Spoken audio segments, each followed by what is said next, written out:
सदाशिवसमारम्भां शङ्कराचार्यमध्यमाम् अस्मदाचार्यपर्यन्तां वन्दे गुरुपरम्पराम्. श्रीगुरुभ्यो नमः. 18வது श्लोकम्. अतल्पं निद्राळु रजनिषु कुवाग्दुर्गततमः महाकातर्याढ्यो मनसि विधुतप्रोज्ज्वलयशाः वधान् मांसादानां बहुविमतलाभोजनकजे कथं श्लाघ्यो रामः खलतम् असकृन्मास्पृशगिरा. போன ஸ்லோகத்துல ராவணன் தன்னை பத்தி உயர்வான விஷயங்களை சொல்லிண்டான். அது வேலைக்கு ஆகல. சீதையானவள் அந்த ராவணனுடைய குணங்களை ஏத்துக்கலன்னு சொன்னா அந்த குணங்கள் அவன்கிட்ட இல்லைங்கிறது நல்லா தெரிஞ்சுட்டு இருக்கான். இப்போ இன்னொரு வழியை தேடுறான். என்ன வழி அப்படின்னு கேட்டா, ராமரை பத்தி தூஷிக்கிறது. நாம முன்னாடியே பார்த்தோம், ராவணன் தன்னை பத்தி உயர்த்தியும் ராமரை இகழ்த்தியும் சொல்லுவான்னு சொன்னோம் இல்லையா? இப்ப 2வது ஸ்லோகத்துல, அதாவது 17வது ஸ்லோகத்துல தன்னை பத்தி உயர்வா சொல்லிண்டான். 18வது ஸ்லோகத்துல ராமரை பத்தி தவறா சொல்றான். இந்த ஸ்லோகமும் போன ஸ்லோகம் மாதிரியே சிகரணி விருத்தத்துல இருக்கு. இப்போ இதுல பதச்சேதா பண்ணணும். அதல்பம் நித்ராளு ரஜனிஷு குவாக்துர்கத தமஹா மகாகாதர்யாட்யः मनसि विधुत प्रोज्ज्वलयशाः वधात् मांसादानां बहुविमतलाभः जनकजे कथं श्लाघ्यः रामः खल तम् असकृत् मा स्पृश गिरा. ஜனகஜே, ஜனகராஜாவினுடைய புத்திரியான ஹே சீதையே, கதம் ஸ்லாக்யா ராம, எப்படி இந்த ராமன் போற்றுதலுக்கு உரியவனாக இருக்கிறான், உயர்வாக எப்படி இருக்கிறான் அப்படின்னு ராவணன் சீத்தை கிட்ட கேட்கிறான். இப்பேற்பட்ட நிறைய துர்குணங்களையும் துர்குணங்களாக கொண்ட சில விஷயங்களையும் கொண்டிருக்கக்கூடிய ராமன் எப்படி ஸ்லாக்யா, ஸ்லாகிக்க தகுந்தவனாக போற்றுதலுக்குரியவனாக எப்படி ஆவான் அப்படின்னு கேட்கிறான். அப்ப அதுக்கு முன்னாடி என்னென்னலாம் சொல்லியிருக்கான் அதை நம்ம பார்க்கலாம். முதல்ல அதல்பம் நித்ராளு ரஜனிஷு. ரஜனிஷு, ரஜனிகின்னு சொன்னா இரவுன்னு அர்த்தம். ரஜனிஷு அதல்பம், தல்பம்னா ஷையா, கட்டில். ஒரு மகாராஜாவா இருக்கக்கூடியவருக்கோ அல்லது நல்ல செல்வந்தனுக்கோ நிறைய லக்ஷ்மிவானா இருக்கக்கூடியவனுக்கோ அடையாளம் என்னதுன்னு சொன்னா எல்லா விதமான வசதிகளும் இருக்கும். இப்போ ராமர் காட்டுல இருக்கார், அவருக்கு படுத்துக்கிறதுக்கு ஒரு ஷையா கூட இல்லை, ஒரு கட்டில் கூட இல்லை. எப்பொழுது? ராத்திரியில தூங்குறதுக்கு. ஏன்னா காட்டுல ஒரு வனச்சரகா, காட்டு மனிதன் போல வாழ்ந்துட்டு இருக்கார். அப்படின்னு அர்த்தம், காட்டுல இந்த வசிக்கக்கூடியவர்கள் அந்த காட்டுல எதை கிடைக்கிறதோ அதை வச்சுட்டு தானே தன்னுடைய ஜீவனத்தை மேற்கொண்டு கொண்டு போவா. அந்த மாதிரி இப்போ ராமர் எப்படி இருக்க, ராத்திரிகள்ல தூங்குறதுக்கு கட்டில் இல்லாம பூமியில படுத்து தூங்கிட்டு இருக்க. ரஜனிஷு அதல்பம் நித்ராளு. இவர் ரஜனிஷுன்னு சொன்னா இரவுகளில், அதல்பம் அப்படின்னா ஷையா இல்லாத, கட்டில் இல்லாத, நித்ராளு தூங்குபவராக இருக்கிறார். அதல்பம் நித்ராளு. அடுத்தது குவாக் துர்கத தமஹா. குவாக்ச அசௌ துர்கத தமஹாச்ச, குவாக் துர்கத தமஹா இப்படின்னு பிரிக்கலாம். அல்லது குவாக் தனியாவும் பிரிக்கலாம், துர்கத தமஹான்னு ரெண்டுத்தையும் தனித்தனியாகவும் சொல்லலாம். எப்படி சொன்னாலும் அர்த்தம் சமானமா தான் வரப்போறது. என்ன அர்த்தம்? குவாக் குத்சிதா வாக்கு எஸ்ய சஹா. அப்படின்னா இவருக்கு பிரியமா பேச தெரியாதான், ராமருக்கு பிரியமா பேச தெரியாதான். ராவணன் போன ஸ்லோகத்தை தன்னை பத்தி சொல்லிக்கும் பொழுது எல்லாம் பொய்யா சொல்லிட்டான் இல்லையா? அதேதான் இங்கேயும் ராமரை பத்தி சொல்லும் பொழுது ஒரே பொய்யா சொல்றான், குவாக்கு அப்படின்னு. ராமாயணத்துல ராமர் புரோவாக் அப்படின்னு சொல்லுவா. அப்படின்னா யாராவது தன் எதிரில தெரிஞ்சவ பட்டான்னா சங்கோச்சம் இல்லாம முதல்ல இவர்தான் போய் பேசுவாராம். அப்பேற்பட்ட ஒரு நல்லவர். ஆனா அவரை பத்தி இங்க சொல்லும் பொழுது எப்படி சொல்ற, குவாக்கு. குவாக்குன்னா குத்சிதா வாக். பிரியமா பேச தெரியாத தவறான வார்த்தைகளை உபயோகித்து பேசுபவன் அப்படின்னு அர்த்தம். துர்கத தமஹா. அவன்கிட்ட யாரும் நெருங்க முடியாதான். ஏன் நெருங்க முடியாதுன்னா, முன்னாடி என்ன சொன்னார்? குத்சிதா வாக்குன்னு சொன்னார் இல்லையா? பேச தெரியாது. சில பேர் இப்படி இருப்பா இல்லையா? நம்ம எரிஞ்சு விழுவா. அவகிட்ட போய் பேசுறது நமக்கு கொஞ்சம் சிரமமா இருக்கும். அந்த மாதிரி இவர் துர்கத தமஹாவா, அதுவும் அடைய முடியாதவரா இருக்காராம். நெருங்க முடியாதவரா. அதுலயும் துர்கத தமஹா. துர்கத தரஹா, துர்கத தமஹான்னு சொல்றது உண்டு. தரஹான்னு சொன்னா இருக்கிறது தேவல. அதாவது கொஞ்சம் அப்பப்போ பேசலாம் கிட்ட போயிட்டு. துர்கத தமஹான கிட்ட போகவே முடியாது அப்படின்னு சொல்றான். துர்கத தமஹா மகா காதர்யாத்யா மனசி. மனசி மனதளவுல எப்படி இருக்காருன்னா மகா காதர்யாத்யா. காதரஹா அப்படின்னா பீதிஹின்னு அர்த்தம். மகா காதர்யாத்யா ரொம்ப பயத்தோடு இருக்காராம் மனதுல. ஆத்யான்னா நிரம்பியவர்னு அர்த்தம். தனேன ஆத்யா தனாத்யான்னு சொல்லுவோம். செல்வம் நிறைந்தவன் அர்த்தம். பெரும் செல்வந்தன். அத போல இங்கே காதர்யாத்யா அப்படின்னா என்ன அர்த்தம்? பயத்தினால நிரம்பி இருக்கார். அதுவும் எப்படி? மகா காதர்யாத்யா. பெரிய பயம் அவருக்கு. என்ன பயம்னா ராட்சசால் எல்லாம் இவர் வதம் பண்ணிருக்காரு இல்லையா? அதனால யாரு எப்போ என்ன பண்ணுவான்னு தெரியாது. இன்னொன்னு, இந்த சீதை காணாம போயிட்டா இல்லையா? இந்த சீதை யாரை என்ன பண்ணிருக்காலும் தெரியல. அப்படிங்கிற இந்த மாதிரியான பல விஷயங்கள்ல ரொம்ப பயந்து இருக்கார். மகா காதர்யாத்யா மனசி. அப்புறம் விதுத புரோஜ்வல யசாஹ. விகத புரோஜ்வல யசாஹ. விதுதன விகத சென்றதான. புரோஜ்வல அப்படின்னு சொன்னா பிரகாசம் பொருந்திய யசகான புகழ். இப்ப இந்த மாதிரியா அதாவது புகழ் இவரை விட்டு விலகி போயிடுத்தான். ஏன்னா இவர் ராஜாவா இல்லை. தவிர காட்டுல இருந்துட்டு இவர் ஒரு ராஜ வாழ்க்கையை விட்டுட்டு வந்ததுனால இவருடைய புகழ் என்னெல்லாம் முன்னாடி இருந்து எல்லாம் போயிடுத்து இப்போ. ஆனா இது விபரீதம். ராமரை நம்ம இப்பயும் கொண்டாடுறோம்னு சொன்னா அது தசரதருடைய வாக்கிய பரிபாலனைக்காக இவர் காட்டுக்கு போய் பல தர்மங்களை செஞ்சு நமக்கு காமிச்சதுனாலதான் நம்ம அவரை ரொம்ப கொண்டாடுறோம். ஆனா இதையே மாத்தி சொல்றான். விகத புரோஜ்வல யசாஹா. அதாவது புகழ் தன்கிட்ட இருந்த புகழை இழந்தவனாக இருக்கிறான். விகத புரோஜ்வல யசாஹா. அது மட்டும் இல்லை, வதாத்து மாம்சாதானாம் மாம்சாதஹ. மாம்சம் அத்தி இது மாம்சாதஹ. ததாதி இது தஹான்னு ஒரு பிரயோகம் உண்டு. ஆனா இங்க நமக்கு அது தேவைப்படாது. அன்னம் அத்தி இது அன்னாதஹா அப்படின்னு சொல்றோம். அன்னம் ததாத்தின்னு சொன்னாலும் அதே விற்பத்தி தான் வரும். ஆனா நம்ம இடத்துக்கு ஏத்த மாதிரி எடுத்துக்கணும். இந்த இடத்துல மாம்சம் அத்தி இது மாம்சாதஹ. ராட்சசான்னு அர்த்தம். மாம்சத்தை சாப்பிடுபவர்கள். தேஷாம் மாம்சாதானாம் ராட்சசர்களுடைய வதாத்து வதம் பண்ணியிருப்பதினாலே பகு விமத லாபா. விமதானாம் லாபா விமத லாப அப்படின்னு அர்த்தம். விமதம்னா சத்ருன்னு அர்த்தம். இங்க எதிராளிகளை கொண்டிருக்கிறார். அதுவும் எப்படி? நிறைய எதிராளிகளை. ஏன்னா இவர் நிறைய ராட்சசர்களை வதம் பண்ணிருக்க. இந்த சீதையினுடைய மனம் நடக்கிறதுக்கு முன்னாடியிலிருந்தே விஸ்வாமித்திரோட போகும்போது அங்கங்க தாட்டகா வதம் முதலிய பல வதங்களை செஞ்சிருக்க ராட்சசர்களை. அதனால என்ன ஆயிருக்குன்னு சொன்னா இவருக்கு எதிரிகள் அதிகமாயிட்டா. மாம்சாதானாம் வதாத்து பகு விமத லாபா. நிறைய எதிரிகளை சம்பாதிச்சுண்டு இருக்க இப்பேற்பட்ட இவர், ஹே ஜனகஜே, ஜனக புத்திரியே, எப்படி ஸ்லாக்கியமா இருக்க போறார்?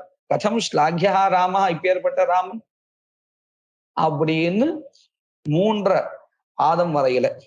அதுக்கு பதில் சீதை சொல்றார், கல தம் அசகிருத்து மாஸ்பிருஷ கிரா. கல அப்படின்னா கெட்டவனே அப்படின்னு சம்போதனம்.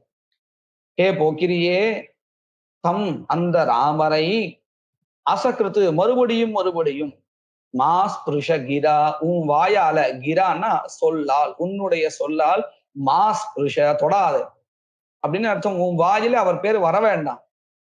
உன்னை போன்ற ஒரு நீச்சனுடைய வாயில உயர்ந்ததான ராமருடைய பெயர் வர வேண்டாம் அப்படின்னு இந்த வாக்கியத்துக்கு மேலோட்டமான அர்த்தம். கல தம் அசகிருத்து. அசகிருத்துன்னா மறுபடியும் மறுபடியும் பல தடவை. மாஸ்பிருஷ தொடாதே, கிரா உன்னுடைய வாக்கினாலே அப்படின்னு சீதையினுடைய பதில். இது நம்ம பார்த்த மேலோட்டமான அர்த்தம். ஆனா இதனுடைய சீதையினுடைய தாற்பயம் என்ன அப்படின்னு கேட்டா, கல ஹே கெட்டவனே போக்கிரியே, தம் அப்படின்னு என்ன அர்த்தம்? தகாரத்தை, தா என்கின்ற எழுத்தை. நீ இப்போ ஒரு ஸ்லோகத்தை சொன்னியே ராமரை பத்தி தவறாக, அந்த ஸ்லோகத்தில் இருக்கக்கூடியதான பதங்கள்ல த என்கின்ற எழுத்தை, தம் தகாரத்தை, மாஸ் புருஷ உன் சொல்லால சொல்லாதே. அதாவது நீ சொன்ன ஸ்லோகத்துல இருக்கக்கூடிய பதங்கள்ல கிரா வாக்கில் உன்னுடைய வாக்கினால அந்த தம் என்கின்ற எழுத்தை எடுத்து விடு, சொல்லாது அப்படின்னு என்ன அர்த்தம்? சொன்ன பதங்கள்ல த அப்படிங்கிற எழுத்து எடுத்து படிக்கணும். எப்படி அதல்பம் அப்படின்னு இருந்ததுன்னா அதுல த அப்படிங்கிற எழுத்தை எடுத்துடுவோம். எடுத்தா என்ன ஆகும்? அல்பம் அப்படின்னு. இப்போ ராமரை பத்தி அவன் தூஷிச்சான் இல்லையா, இந்த தகாரத்தை எடுத்து நம்ம படிச்சோம்னு சொன்னா ராமரை பத்தி உயர்வா சொல்றது ஆயிடும். எப்படின்னு நம்ம பார்க்கலாம் பாருங்க. இப்போ இந்த இடத்துல எதுக்காக இப்படி சொல்லியிருக்காங்கிறதுக்காக சில சூச்சனைகள் சொல்லியிருக்க பாருங்க. இந்த நித்ராலு அதல்பம் நித்ராலு அப்படின்னு சொன்னதுனால என்ன சொல்ல வரான், ராமரை பற்றி என்னன்னு சொல்ல வரான் அப்படிங்கிறது சில விஷயங்கள் இல்ல கோட் பண்ணிருக்கா. ரஜனிஷு அல்பம் நித்ராலுஹு குவாக் துர்கமஹா இதி மனசி மகாகாதர் யாட்யா இதி. இதெல்லாம் வந்து தகாரத்தை எடுத்துட்டு படிச்சா எப்படின்னு இதுக்கு அர்த்தம் நம்ம பார்க்க போறோம் பாருங்க. முதல் பதம் ரஜனிஷு அதல்பம் நித்ராலுகுன்றது. ஒரு நிமிஷம், இது இப்ப நான் பேசிருக்கிறதுல இருந்து ஒரு 2 நிமிஷம் கட் பண்ண வேண்டி வரும். அதாவது இப்போ வந்து 6:26 இல்லையா, 6:23 அந்த மாதிரி சமயத்துல கட் பண்ண வேண்டி வரும். இதுல நடுவுல ஒரு இடத்துல பாருங்க, இப்ப நான் விட்டு போனதை சொல்லிடுறேன். இந்த ராவன் சீதை பதில் சொல்ல ஆரம்பிக்கிறதுல இருந்து மாத்திடுவா. அதாவது எப்படின்னு சொன்னா, ராவணன் வந்து எந்த எண்ணத்தோட இதெல்லாம் சொல்றான், இந்த ராத்திரியில படுத்துக்கிறதுக்கு ஷையா கூட இல்லைன்னு சொல்றான் இல்லையா, அதெல்லாம் எந்த எண்ணத்தோட சொல்றான்னு கோட் பண்ணிருக்காரு. அதெல்லாம் கொஞ்சம் சொன்னா கூட சுவாரஸ்யமா இருக்கு.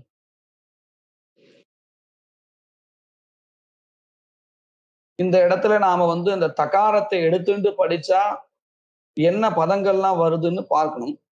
அதுக்கு முன்னாடி ராவணன் ஏன் இப்படி சொல்லியிருக்கான், அதாவது அதல்பம் நித்ராலு ரஜனிஷு எதை மனசை வச்சுன்னு சொல்லியிருக்கான் அப்படின்னு கேட்டா, இந்த ராஜாக்களுக்கு உண்டானதான சௌகரியங்கள் இல்லை, பிரியமானவன் இல்லை, தவிர ஒரு பௌருஷேயம் பொருந்திய நல்ல பராக்கிரமம் பொருந்திய ஒரு ஆணுக்கு அழகு என்னது, மனதளவுல தைரியமா இருக்கிறது. அந்த தைரியம் இல்லை. ஒரு நல்ல ராஜாவுக்கு நல்ல மனுஷனுக்கு புகழ் தேவை, அதுவும் இல்லை. அது மட்டும் இல்லை, எதிரிகள் இல்லாத ஒரு ராஜாவை தான் எல்லாரும் விரும்புவா. ஏன்னா அவன் கிட்டதான் பாதுகாப்பா இருக்க முடியும். இப்படி எதுவுமே இல்லை.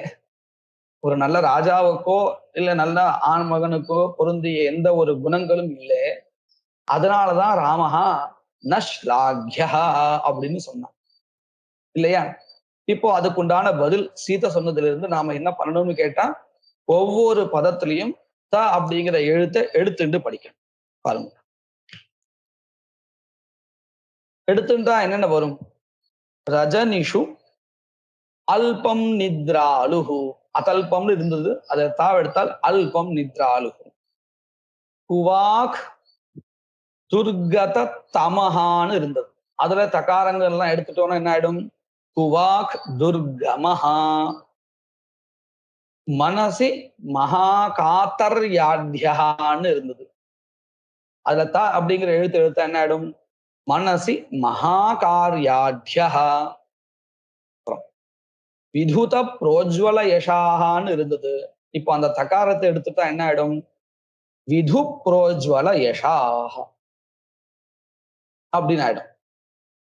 அப்புறம் வதாத் மாம்சாதானாம் அப்படின்னு இருந்தது, இப்ப என்ன ஆயிடும்? வதாத்து பகு விமலாபா. மாம்சாதானாம் வதாத்து பகு விமத லாபகான்னு இருந்தது, இப்போ விமலாபா அப்படின்னு பதம் ஆயிடும். இப்படின்னு பதங்கள்லாம் வந்துடுது. இந்த பதங்களுக்கெல்லாம் என்ன அர்த்தம்? இந்த பதங்களுக்கெல்லாம் தாத்பரியம் எங்கேன்னு கேட்டா ராமரை பத்தி வசத்தியா சொல்றது, இதுதான் தாத்பரியம். எப்படின்னு பாருங்க. முன்னாடி என்ன இருந்தது? ரஜனிஷு அதல்பம் நித்ராலுகோன்னு இருந்தது, அதாவது ராத்திரிகள்ல தூங்குறதுக்கு அவருக்கு ஷையா கூட இல்லை, கட்டில் கூட இல்லைன்னு வந்தது. ஆனா இப்போ எப்படி தெரியுமோ? ரஜனிஷு அல்பம் நித்ராலுகு. ராமர் ராத்திரிகளிலே ரொம்ப குறைச்சா தூங்குறாராம்.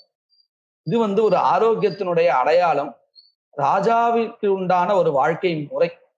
ஏன் அப்படின்னு கேட்டா, த்விதீய யாமம் பஷ்சார்த்தம் திருத்தீய பிரஹரோகிலஹ சுவாபகால பிரதிநிஷம் நித்திய உத்தியோகஸ்ய பூபதேஹே.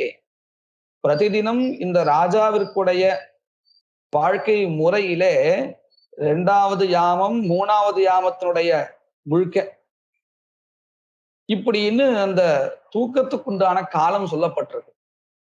அந்த ஒரு காலத்துல மாத்திரம் தூங்குபவரா இருக்க, அதனாலதான் அவர் அல்பம் நித்ராலுஹு. இப்ப பார்த்தல, முன்னாடி ராமரை பத்தி எந்த சொற்களை வச்சுட்டு ராமரை இகழ்த்தினானோ ராவணன், இப்போ அதே சொற்களை வச்சுட்டு சீதை ராமரை பத்தி வசத்தியா சொல்லிட்டார்.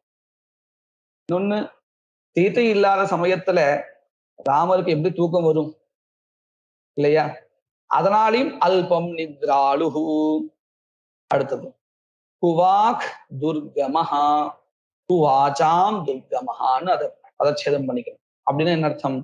குவாச்சாம், யாரெல்லாம் தவறா பேசுபவரா இருக்காரோ அவருக்கெல்லாம் இவர் கிட்ட சேர்பவரா இல்லை. அப்படின்னா இவர் அந்த மாதிரி துஷ்டர்களிடமிருந்து விலகி இருக்கார். குவாச்சாம் துர்கமஹா, தவறாக பேசுபவர்களிடமிருந்து இவர் விலகி இருப்பவர். அதனாலேயே தவறாக பேசுபவர்களுக்கு இவர் அடையக்கூடியவராக இல்லை.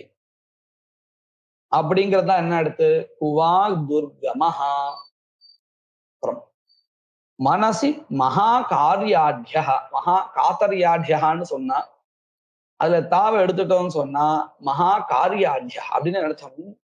எப்ப பார்த்தாலும் அவர் பெரிய பெரிய காரியங்களை மனசுல சங்கல்பம் பண்ணிட்டே இருப்பாராம், இதை பண்ணணும் அதை பண்ணணும். ஏன்னா ராஜாவாச்சே. இந்த காளிதாசனும் சொல்லும் பொழுது இந்த திலீபனுடைய விஷயத்துல சொல்லும் பொழுது, அவர் காரியம் பண்ணினான்னு சொன்னா அது வெளியில தெரியாதான், காரியம் முடிஞ்சதுக்கு அப்புறம் தான் வெளியில தெரியும்னு சொல்லுவார். காரியானுமேய பலானுமேய காரியம்னு. பலானுமேயா அப்படின்னு என்ன அர்த்தம்? இந்த இவர் செய்யற இந்த காரியமானது பலத்தை பார்த்து, ஓ இவர் முன்னாடி இந்த காரியம் ஆரம்பிச்சிருக்காரு போல இருக்கு. பலானுமேயாக பிராரம்பாக.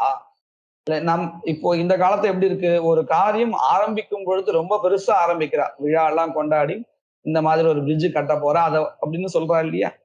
ஆனா திலீபன் அப்படி இல்லையா. அவர் என்ன பண்ணுவாராம், அந்த காரியம் ஆரம்பிச்சதே தெரியாதான், முடிஞ்சதுக்கு அப்புறம் மக்கள் பார்த்து, ஓ இந்த இப்படி ஒரு காரியம் பண்ணிருக்காரா, அப்போ ஒரு 5 மாசத்துக்கு முன்னாடியே இவர் இந்த காரியம் ஆரம்பிச்சுக்காரு போல இருக்கு அப்படின்னு பலத்தை வச்சுண்டு காரியத்தினுடைய ஆரம்பத்தை தெரிஞ்சுக்கணுமா. இது ராஜாவுக்கு ஒரு லட்சணமா சொல்லியிருக்காங்க. செய்யற காரியமானது வசத்தியா இருக்கணும், புறத்தியா தெரிஞ்சுதான் ஆரம்பிக்கணுங்கிறது இல்லை அப்படின்னு. எதுக்காக இதை சொல்றோம் அப்படின்னு சொன்னா, ராமர் மனதுல பெரிய பெரிய காரியங்களை நினைச்சுட்டே இருக்காராம். மனசி மகா காரியாட்ய, பெரிய பெரிய காரியங்களை சங்கல்பம் பண்ணிட்டு இருக்கிறான். மக்களுக்கு நாம இதை பண்ணணும், பெரிய பெரிய நல்ல விஷயங்களை கொண்டு வரணும் அப்படின்னு மனசுல சங்கல்பம் பண்ணிட்டே இருக்க. மகா காரியாட்ய. அப்புறம் விது புரோஜ்வல யசாக, விதுத புரோஜ்வல யசாகான்னு சொன்னார் ராவணன். தா அப்படிங்கிற எழுத்து எடுத்துட்டோம்னா விது புரோஜ்வல யசாக. விதுகுன்னா சந்திரன் அர்த்தம். சந்திரனை போன்ற வெண்மையான புகழை உடையவன். இந்த வெள்ளை அப்படிங்கிறது சத்குணத்தை குறிக்கிறது. ஏன்னா நாம முன்னாடியே பார்க்கும் பொழுது ராவணனுடைய விஷயத்துல கீர்த்தி இருந்தது. ஆனா அந்த கீர்த்தி எப்பேற்பட்டதா இருந்ததுன்னா விசத் கீர்த்தியா இருந்ததுன்னு பார்த்தோம். அப்படின்னு என்ன அர்த்தம்? தவறான விஷயங்கள்ல அவனுடைய கீர்த்தி பரவி இருந்தது. ஆனா இவருடைய கீர்த்தி அப்படி இல்லை. நல்ல விஷயத்துல இவருடைய கீர்த்தியானது பரவி இருக்கு. அதனாலதான் விது புரோஜ்வல யசாக, சந்திரனை போன்ற பிரகாசமான வெண்மையான நல்ல குணங்கள்னு அர்த்தம். வெண்மை அப்படிங்கிறது நல்ல குணங்களினுடைய அடையாளம். வெண்மையான நல்ல குணங்களை கொண்ட புகழானது பரவி இருக்கிறது. விதுத புரோஜ்வல யசா, பிரகிருஷ்டேன உஜ்வல யசாக, ரொம்பவும் பிரகாசமாக சந்திரனை போன்ற புகழை கொண்டவராக இருக்கார். யாரு? ராமன். விதுத புரோஜ்வல யசாக. அது மட்டும் இல்லை, மாம்சாதானாம் வதாத்து பகு விமலாபா. முன்னாடி பகு விமத லாபகான்னு இருந்தது. விமதம்னா சத்ருன்னு அர்த்தம். இந்த மாம்சத்தை உண்ணுகின்ற ராட்சசர்களை கொன்றதினால் ராமருக்கு எதிரிகள் நிறைய பேர் வந்தார்கள் அப்படின்னு சொன்னான். ஆனா அப்படி இல்லை.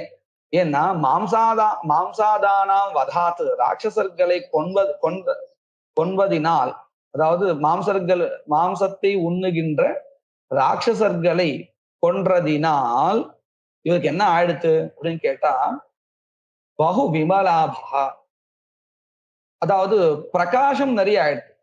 விமல, அதுவும் கலங்கம் இல்லாத புகழ் ரொம்ப அதிகமா கிடைச்சு இல்லையா? இப்பயும் நாம அதான் சொல்லிட்டு இருக்கோம், தாட்டகையை ராமர் வதம் பண்ணியிருக்கார் அப்படிலாம் சொல்றோம். ஏன் சொல்றோம் அப்படின்னு கேட்டா, அந்த தாட்டகை முதலிய ராட்சசர்களால மக்களுக்கு துன்பம் ஏற்பட்டு கொண்டிருந்தது. அதனால அவர்களுடைய வதத்தை ராமர் செஞ்சார் அப்படின்னு இன்னும் நம்ம புகழ்ந்துட்டு இருக்கோம் இல்லையா? அப்படின்னு என்ன அர்த்தம்? அவருடைய அந்த பிரகாஷா, ஆபகான பிரகாஷா எல்லா இடத்துலயும் பரவி இருக்கு. ஏன்? மாம்சாதானாம் வதாத்து, ராட்சசர்களுடைய வதத்தினாலே, மாம்சாதானாம் வதாத்து பகு விமலாபகா. இப்ப பார்த்தல, ராவணன் எந்த பதங்கள் எல்லாம் சொன்னானோ அத்தனை பதங்களையும் ஒரு எழுத்து எடுத்துட்டு அப்படியே ராமரை பத்தி புகழ்ந்து தள்ளியாச்சு. இதுவும் போன ஸ்லோகம் மாதிரியே சியாவிதாட்சரம் தான் இதுவும், இந்த ஸ்லோகம். இப்படி 18வது ஸ்லோகத்துல ராமரை பத்தி உயர்வாக எப்படி அமைக்க முடியுமோ அப்படி சீதா அமைச்சு கொடுத்திருக்கா. அடுத்த ஸ்லோகம் நம்ம அடுத்த கிளாஸ்ல